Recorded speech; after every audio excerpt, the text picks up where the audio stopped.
School and Stephen.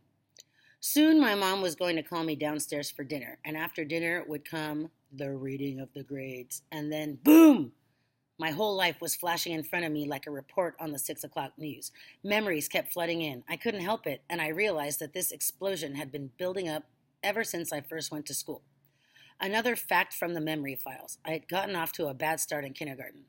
That's mostly because I spent my first 2 weeks at Philbrook Elementary School hiding under a table in Mrs. Bridges' room, pretending I was a cat. I meowed and hissed, and at snack time I poured my milk into a plastic bowl I had brought from home. That was so I could lap up the milk with my tongue. I acted like a cat until 11:53 every day. Then I would get up, dust off my knees, and put on my jacket and get ready to ride the bus to my afternoon daycare. The cat business had started a month before kindergarten began. I had read this great article in National Geographic about leopards, and then I had learned everything else I could about cats. And I had decided that cats were amazing and wonderful, and I thought it would be fun to see what it felt like to be a cat. That's where the idea came from. But the real reason I began being a cat at school was because I knew that if I started doing schoolwork in kindergarten, it would be too easy. Everyone would have thought I was too good at it. Being too good would have made me seem too different. It was so much easier to be different by being a cat. No one would suspect that a cat liked to read the Encyclopedia Britannica. No one would guess that a cat had memorized 38 of the poems in a child's garden of verses. No one would suspect that a cat had taught himself to understand Spanish by watching the Univision channel. And no one would suspect that a cat was interested in maps and history and archaeology and astronomy and space travel and the Latin names for animals like Felis catus, the domestic cat. I was smart, but I didn't have much experience. I was still a 5-year-old kid, so I made a miscalculation. Because I had thought that once everyone at school had gotten used to the idea that I was pretending to be a cat, they'd pretty much leave me alone. But of course, that wasn't the way it worked at school. Right away, Mrs. Bridge called my mom. My mom got upset, and then she told my dad, and he got upset. I've always loved my mom and dad, but they tend to get excited too easily, especially about school stuff. That's why I always kept one part of myself hidden from them, the smart part. So back when I was in kindergarten, my parents didn't even know I could read. And really, it hadn't been that hard for me to keep my smart part a secret. My mom was working for a real estate company, and my dad was running his own business. And then there was the housework and the yard work, plus 3 kids to take care of. Fact, my mom and dad have always been busier than sparrows. I never tried to get attention, and I didn't cause any problems, so everyone left me alone most of the time. I was careful never to give my mom and dad anything to worry about. I spent a lot of time looking at books when I was little, and I'm sure they noticed that. But they must have thought I'd just like to look at the pictures, and I also spent a lot of time watching TV. But it's not like I was some kind of weirdo, zombie tubehead termite bookworm, because that would have really made them worry. I had friends at daycare and in the neighborhood, and I liked to play soccer and mess around outside. Mom and Dad thought I was an ordinary kid. Then I went to school and turned into Kindercat. So Mom and Dad got worried, and they called the principal, Mrs. Hackney, and then the special education teacher and the guidance counselor got involved, and everyone at school decided I had a learning disability. I could feel how they all started looking at me, and I didn't like that. I didn't want people to think there was something wrong with me, so after 2 weeks, I knew I had to stop being a cat. But I didn't want to start being myself. That seemed dangerous too. I thought about it, and the idea I got was so simple. Don't be a cat, be a copycat. I decided that every day I would be like a different kid in my class. I would become a living average of all the other children in my kindergarten. So one Wednesday morning, instead of getting down under the table, I picked out one kid to copy. I started doing whatever Stephen Curtis was doing. Not exactly, but pretty close, and he had no idea I was copying him. When Stephen sat on a rug square and watched Susan help Mrs. Bridge pick out the right day of the week to hang on the date board, I sat and watched too. When Stephen got out a puzzle, so did I. And I took as long to do my puzzle as it took Stephen to do his. When Stephen began playing with blocks, so did I. And I tried to make my building look sort of like Stephen's. When Stephen sat at a table and tried to draw the letter A with a pencil, I sat down nearby and worked on the letter B with a crayon. I could have written any letter perfectly and hundreds of whole words too, but I made it look like writing a B was as hard for me as writing an A was for Stephen. The morning went by quickly, and I was amazed by how many different things Stephen did. Kindergarten took on a whole new meaning for me. It had become my laboratory. The next day, I decided to be like Caitlin. She threaded beads, and so did I. She played in the dress up corner, and so did I.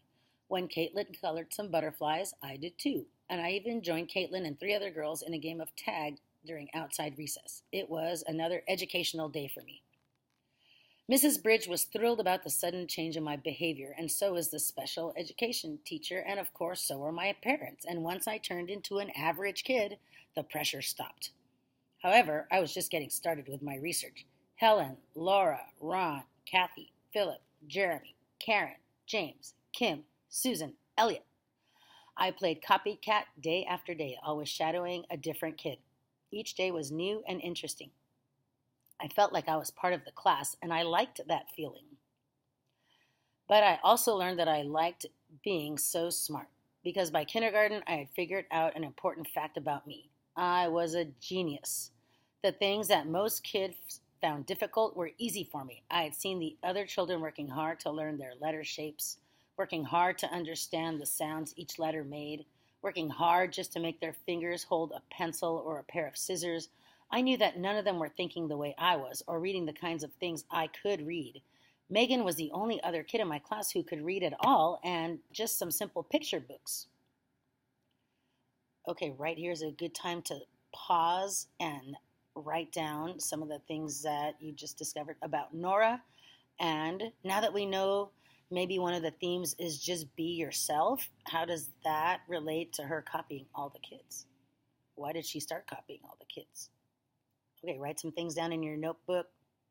Oh, first pause, write some things down in your notebook, and then we can continue.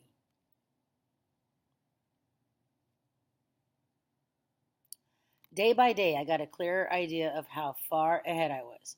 That didn't make me think I was better than the other kids, though. The more I got to know them, the more I admired them.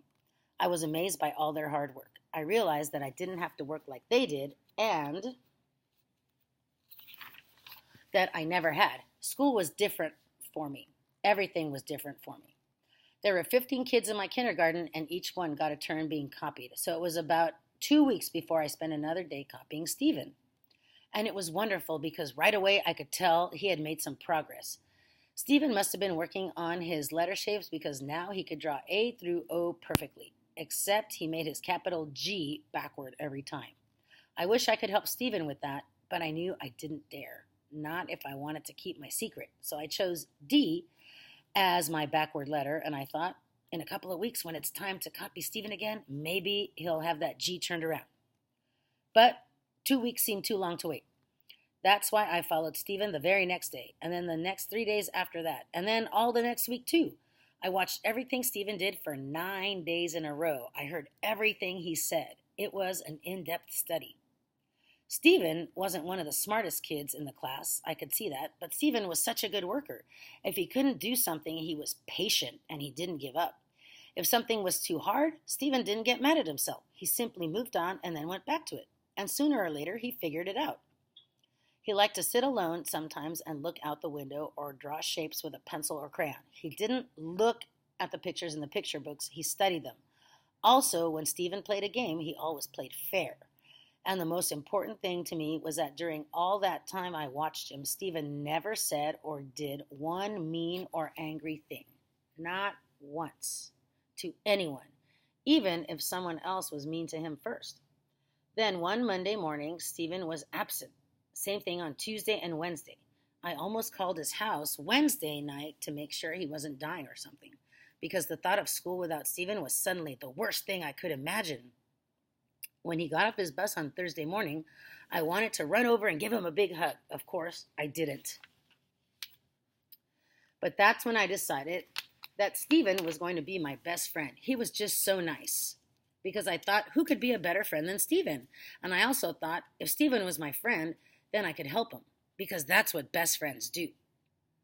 Okay, right here is another good time to pause for your group to stop and write down some character traits about Stephen and also some evidence or some examples of how do we know that Stephen is that kind of person. What does Nora like about Stephen? or what does she admire about him? So pause and write some things down, and then when you are done, we can continue with the story. The best thing that happened during my first year at Philbrook Elementary School was getting to be friends with Stephen Curtis. And the best thing that happened during third grade was when Stephen's family moved to a house down the street from me. And the best thing that's happened all 5 years I've known Stephen is that we've kept getting put into the same classrooms with the same teachers. So I stayed best friends with Stephen, and I kept helping him carefully, not show-offy, not smartsy-pantsy, just some friendly help once in a while with little things. I was like an extra teacher. Half the time, Stephen didn't even know he needed help or that I was giving it. It was during fourth grade. That's when Stephen started to change. It was after the big tests that we all had to take at the beginning of fourth grade, the Connecticut Mastery Testing. Kinetic Mastery Testing. Because Stephen didn't get good scores, and I knew why.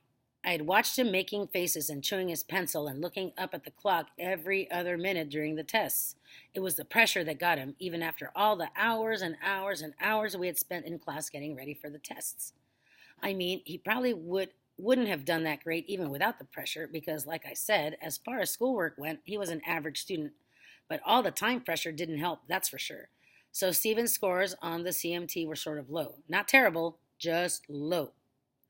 My scores weren't great either. That's because I found all this information about the tests on the internet. I figured out how many questions I had to miss on each section so it would look like I was an average student.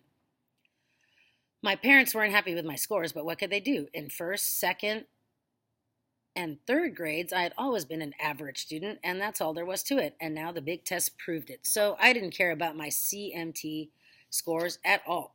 But for some reason, Stephen did. He cared about his scores a lot. And from what he said, I guess his parents made a big deal about his test scores too.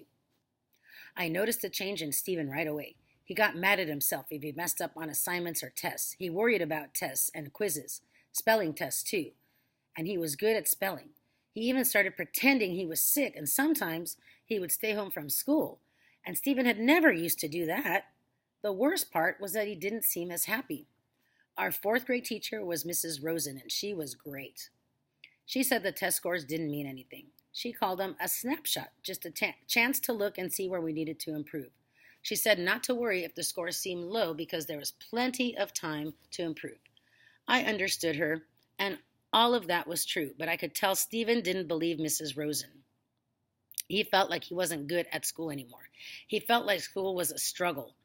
And Stephen wasn't the only one. All the kids started keeping track of test scores and homework grades.